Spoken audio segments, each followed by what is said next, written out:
Bonjour à tous et bienvenue pour ce tutoriel sur comment peindre une peau morbide. On continue donc sur cette figurine de Dirtz et pour ce tutoriel je vais utiliser du Abaddon Black, du Choc Lila, du Barbarian Flesh, du Wolf Grey, du blanc comme d'habitude le Procolor je privilégie, du rouge vermillon de chez Prince Auguste et enfin un petit peu de Necrotic Flesh, tout ça dans le désordre évidemment.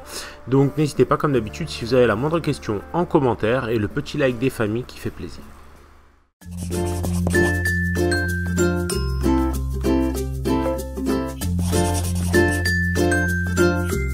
Sur ma base blanche, je commence tout simplement avec un jus de Barbarian Flesh sur l'ensemble de la peau. En fait, je dilue ma peinture et je vais faire en sorte qu'elle tombe plutôt dans les creux, de sorte à tout de suite avoir un espèce d'ombre qui va se poser naturellement dans les zones de creux. Je reviens ensuite directement avec du Necrotic Flesh, comme d'habitude. La couleur Army Painter n'est pas forcément très couvrante, donc vous pouvez la passer directement.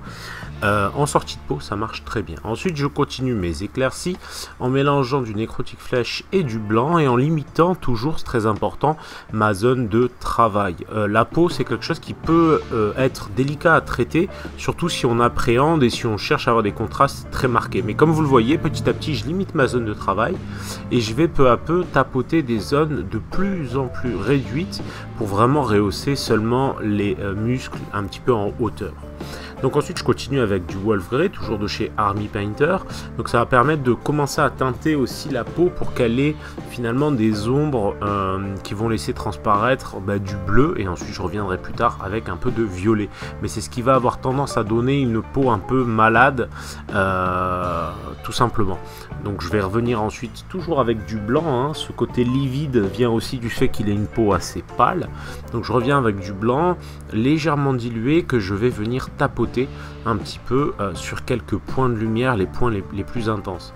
Encore une fois, finalement la peau c'est quelque chose de assez simple dans la mesure où finalement on n'a pas besoin de contraste très marqué et il faut juste bien localiser les points de lumière. Je reviens ensuite avec du Abaddon Black simplement pour rehausser en fait tous les espèces d'implants qu'il a dans la peau pour bien les dissocier du reste de la figurine. Je reviens avec du rouge vermillon tout autour de ces mêmes implants, très dilués toujours.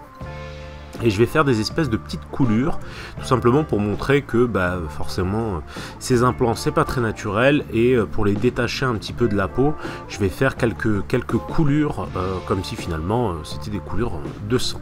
Je reviens ensuite avec toujours du blanc pour rehausser un petit peu ces petites zones d'implants et ça va me permettre aussi ce blanc de redéfinir un petit peu mes coulures, quitte à les affiner un petit peu ou à les orienter pour que vraiment elles soient de plus en plus fines, tout simplement. Donc voilà, le résultat est déjà quasiment fini. Je vais juste revenir avec un petit peu de violet. Alors au début je le dilue pas suffisamment, vous allez voir, et puis en fait tout simplement je vais m'en rendre compte, mettre de l'eau à foison dans mon pinceau et frotter pour dispatcher un petit peu ce violet sur l'ensemble de la peau. Voilà pour le résultat, merci à tous et je vous dis à bientôt pour la prochaine vidéo.